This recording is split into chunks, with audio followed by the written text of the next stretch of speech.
ममता ने अपने बेटे को पढ़ा लिखाकर बड़ा आदमी बनाया।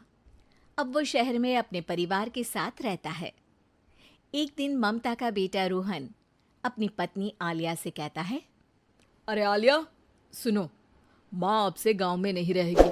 वो हमारे साथ यहीं रहेंगे शहर में। उनका कमरा आज नौकर से बोलकर अच्छे से साफ करवा देना। ओह, आज तो मेरी किटी पार्टी है, फिर मुझे जिम और फिर शॉपिंग। ठीक है, कल करवा दूंगी। अच्छा, लेकिन माँ के सामने ये कपड़े नहीं चलेंगे। हाँ, तुम्हें साड़ी या सूट पहनना होगा। अरे बिल्कुल भी नहीं।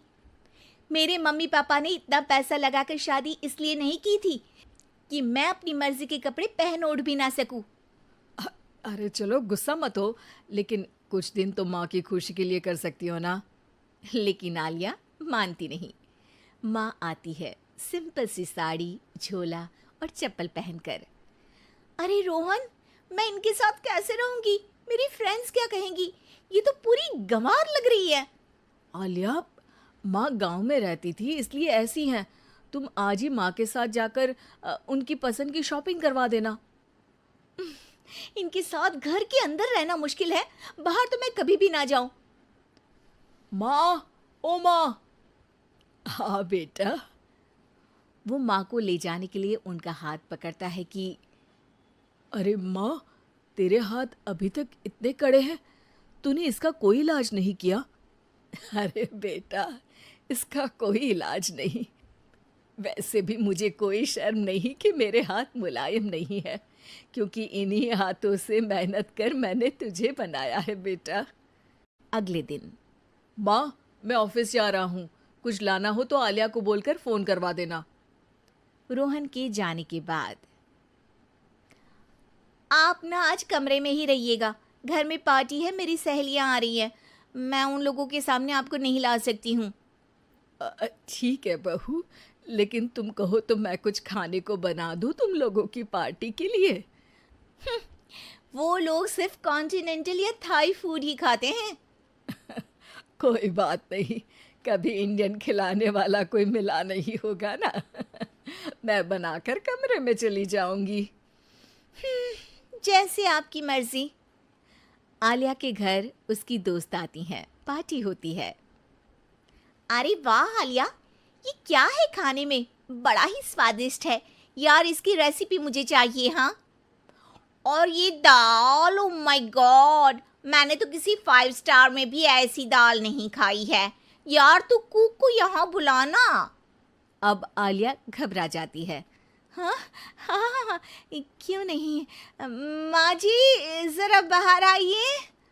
बहू, क्या हुआ? खाना पसंद नहीं आया क्या? बहू? अरे ये गांव से दिखने वाली औरत तुम्हें बहू क्यों बोल रही है? कौन है ये? वो हमारी नई नौकरानी है। सास बहू की बात सुनकर बहुत दुखी हो जाती है। वो सर झुकाकर जा ही रही होती है कि एक सहेली बोल पड़ती है। अरे कहाँ जा रही हैं माँ जी? वो उठकर उनके पैर छूती है। जीती रहो बेटा। क्या है ना, आपकी शक्ल बिल्कुल मेरी माँ जैसी है। पता है आलिया, मैं शहर पढ़ने आई और फिर शहरी हो गई, लेकिन मेरे माँ पापा तो आज भी गांव में रहते हैं, बिल्कुल इनके जैसे ही हैं।